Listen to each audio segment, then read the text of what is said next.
berikan kesempatan pada pemilu yang akan datang, kami mengatur negeri ini. Dan kutuklah kami termasuk diriku ini kalau kami mengkhianati komitmen ini. Kami ingin memperbaiki bangsa ini. Saya ingin mengutip perkataan Surya Paloh, saya dukung Anies karena mampu memperkuat nilai kebangsaan. Saya nggak tahu lah kenapa Surya Paloh jadi begitu cepat berbalik omongannya. Baru berapa tahun yang lalu memandang Anies itu seperti figur yang kontra kebangsaan, yang sekarang dibilang kebangsaan.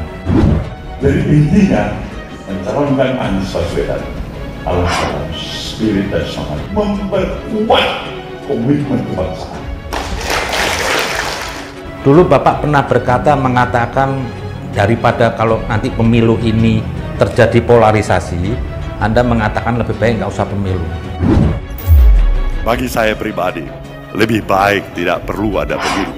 Kalau memang konsekuensi pemilu itu berwujud pada perpecahan bangsa. Tidak perlu ada pemilu. Lebih baik tidak perlu ada pemilu.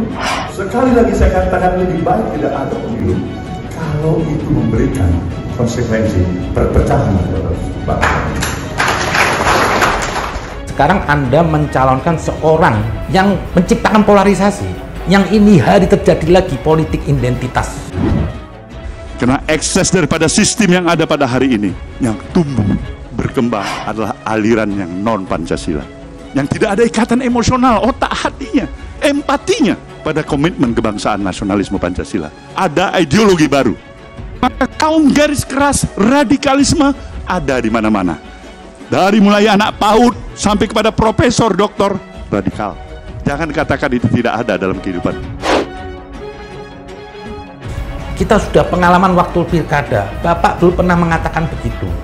Dan Bapak banyak sekali mengkritik Anies. Sampai dibilang Anies siapa nih dari orang-orang Bapak. Dari Irma Chania Gus apa itu mengatakan Anies gagal. Berarti kan Bapak tuh bicara waktu itu sudah ada sebabnya kan Pak? Siapa sebabnya? Waktu Anies menjadi gubernur DKI, Anies itu melahirkan politik identitas.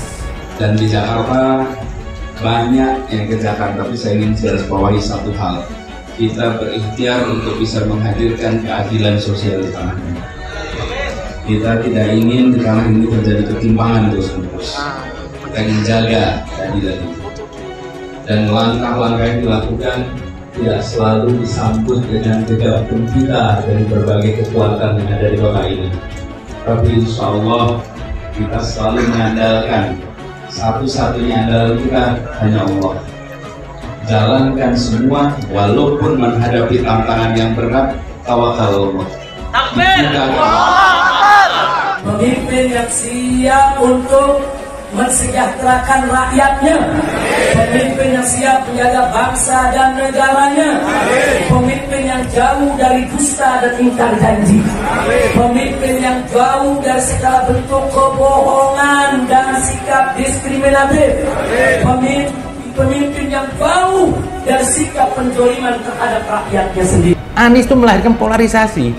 Kok sekarang Bapak bisa berkatakan mendukung Anies karena ingin memperkuat nilai kebangsaan? Kebangsaan yang mana Pak? Dari dulu sampai sekarang itu belum pernah terjadi Pak. Negeri ini terjadi polarisasi, politik identitas. Itu di era pilkada DKI yang diperankan oleh Anies, yang Anies menikmati dan membiarkan. Jadi kalau Anies berkata saya tidak tahu, nggak ada. Karena Anda tuh menyetujui kemarin gerakan politik identitas itu ada sama aja Pak. Itu juga kehendak Anda. Kalau Anda kemarin tidak setuju, Anda akan mengutuk itu, siapa yang politik identitas. Sampai ini hari, saya tidak pernah dengar dari Anda ini semua mengutuk politik identitas. Politik identitas sesungguhnya tidaklah selalu negatif dalam sejarahnya. Politik identitas lahir dari perjuangan melawan diskriminasi dan ketidakadilan. Bagi saya tidak ada yang paling bejat politik identitas. Kita cukup tahulah dulu politik identitas. Bagaimana umat muslim awam ini digiring untuk bersikap seperti horor agamanya. Mengantai orang kafir, tidak perlu disembayangin. Sejumlah spanduk yang berisi ujaran kebencian dan provokatif bertebaran di sejumlah wilayah di Jakarta. Insiden warga yang meninggal tidak disolatkan di rumah ibadah mendorong polisi memeriksa sejumlah pihak. Sebelumnya salah satu warga Pondok Pinang diduga dipaksa menandatangani surat pernyataan akan memilih salah satu calon gubernur DKI Jakarta jika anggota keluarganya ingin disolatkan jenazahnya oleh pengurus masjid.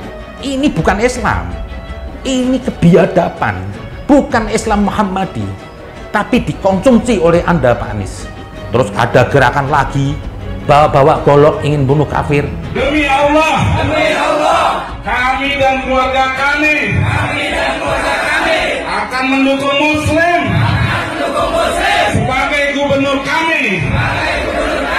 Dan demi Allah, kami dan keluarga kami siap menerima azab dari Allah dan menanggung dosa umat Islam apabila kami dan keluarga kami mendukung kafir. Masa depan Indonesia yang insya Allah lebih cerah, kita berkumpul di tempat ini yang insya Allah membuat babak baru untuk perjalanan Nasdem dan perjalanan Indonesia ke depan.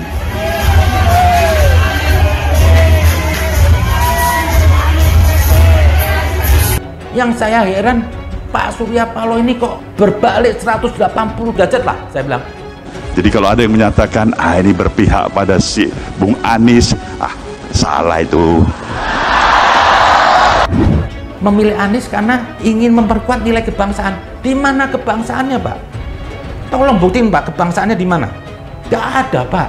Bapak ada apa di sini nih, Pak? Seorang mukmin disebut munafik. Yang menjadikan orang kafir. Sebagai pemimpin. Ancaman Allah. Munafik dan kafir. Masuk dalam neraka jahanam. Dengan ini kami mendeklarasikan diri. Berkewajiban untuk memenangkan pasangan Anies Baswedan. Bapak kan sudah koalisi dengan Jokowi, yang Bapak dari awal. Harusnya Bapak itu sejalan dengan kehendak koalisi. Kalau saja konstitusi kita tidak membatasi masa jabatan presiden itu hanya 2 kali, saya tidak perlu lagi menjawab pertanyaan para kader partai ini. Siapa calon presiden kita ke depan sesudah Jokowi? Siapa? Karena pasti iramanya, tonsnya sama dari atas sampai ke bawah, dari pimpinan sampai kader yang paling terendah. Jawabannya satu, ya pasti Jokowi kembali. Bagaimana tetap untuk mengawal kepemimpinan Presiden Jokowi agar jalannya administratif pemerintahnya tetap efektif sampai akhir masa jabatannya. Kok di tengah jalan kemarin Bapak mendadak harus memaksakan diri deklarasi untuk mendukung Anies? Maka yang ingin dicari Nasdem adalah yang terbaik daripada yang baik-baik. Inilah kenapa akhirnya Nasdem melihat seorang sosok Anies Rashid Baswedan. Dan hari-hari ini izinkan saya menyampaikan bahwa Bang Surya Paloh telah melaksanakan secara konsisten menjadi teladan bagi kita semua dalam keberanian.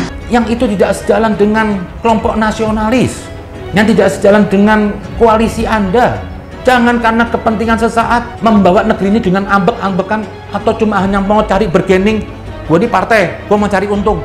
Jadi apa bedanya Bapak di sini dengan pelacur-pelacur yang lain lah, Pak? Dengan seluruh komitmen, kejujuran hati kita, kesiapan kita mempersiapkan proses kesinambungan kepemimpinan yang akan datang. Berbuat sesuatu yang Bapak keluar rakyat, restorasi, ternyata apa? Bapak hanya mencari kepentingan. Maka untuk menjaga semua sistem dan nilai values kita dalam otentiknya keindonesiaan yang kita miliki ini, itulah yang harus tetap terjaga dan itulah yang kita maksudkan dengan aspek pendekatan restorasi Indonesia. Partai ini hanya untuk kepentingan diri Bapak, harta Bapak. Kenapa Anies Baswedan? Jawabannya adalah why not the best? Bismillahirrahmanirrahim. Kami terima dan bersiap untuk menjawab tantangan itu. Jangan gitulah. Bapak di tengah jalan lari dari Jokowi. Untung aja Jokowi itu orang yang hebat, Pak. Jokowi nggak pernah gubris, Pak. Rakyat tetap bersama Jokowi. Sikap Jokowi kemarin tuh untuk menunjukkan apa? Bapak jatuh, Pak. Jangan, Pak. Kalau Bapak benturan dengan kebenaran, Bapak akan terpental jauh tuh, Pak. Sekarang Bapak berdalil mau mencari-cari pembenaran untuk bela Anies. Pak, kok Bapak jadi kayak anak kecil saat ini, Pak? Yang dulu Bapak tuh kalau berbicara itu idenya bagus, nasionalis. Saya melihat masa depan lebih baik. Kenapa? Ada ide-idenya bagus. Kok ini hari Bapak jadi seperti budaknya Anies? Atau terjebak urusan Jawa dan non-Jawa, pribumi atau non-pribumi. Tidak ada itu. Karena kita tetap konsisten dengan restorasi. Bila kita merdeka, maka janji-janji itu harus terlunaskan bagi warga Jakarta. Dulu kita semua pribumi ditindas dan dikalahkan. Kini telah merdeka, kini saatnya kita menjadi tuan rumah di negeri sendiri. Sampai Bapak mengatakan supaya Bapak dapat pembelaan diri, kesannya kayak satir. Kan aneh, dukung Ahok saya dibilang penista agama, sekarang dukung Anies dibilang ini baru jadi kadrun. Saya mendukung Ahok karena saya yakin dia terbaik pada waktu itu untuk memperkuat nilai-nilai kebangsaan. Sekarang saya dukung Anies pada waktu ini yang saya anggap tepat untuk memperkuat nilai kebangsaan. Ini aneh, dukung Ahok saya dibilang penista agama. Sekarang dukung Anies dibilang ini mau jadi kadrun. Nasib saya ini di mana sih? Mendukung Ahok atau mendukung siapapun itu tolak ukurnya kebenaran. Bukan karena pandangan orang. Ini Bapak seperti apa ya? Kayak orang nggak punya pribadi. Kebenaran itu tidak perlu. Andai kan Bapak bicara kebenaran dituduh siapapun, itu bukan karena tuduhan. Waktu membela Ahok itu bukan karena tuduhan penista agama. Tapi Bapak bicara atas kebenaran. Begitupun juga menolak Anies. Bapak mendukung Anies, apa sih kebenarannya? Bagaimanapun yang harus kita jaga dalam sistem demokrasi yang ada, check and balance itu. Kalau begitu check and balance tidak ada lagi yang beroposisi, berarti demokrasi sudah selesai. Ya kalau nggak ada yang oposisi, ya Nasdem ada jadi oposisi. Jangan Bapak plesan, jangan mendukung Anies dibilang kadrun. Bukan kadrunnya, Pak. Emang Anies tidak layak.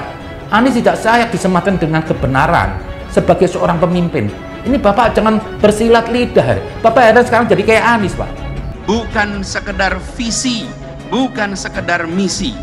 Karena visi dan misi bisa dikarang. Visi dan misi bisa dibuatkan orang. Tapi yang kita tawarkan adalah rekam jejak karya yang senyatanya sudah dilakukan.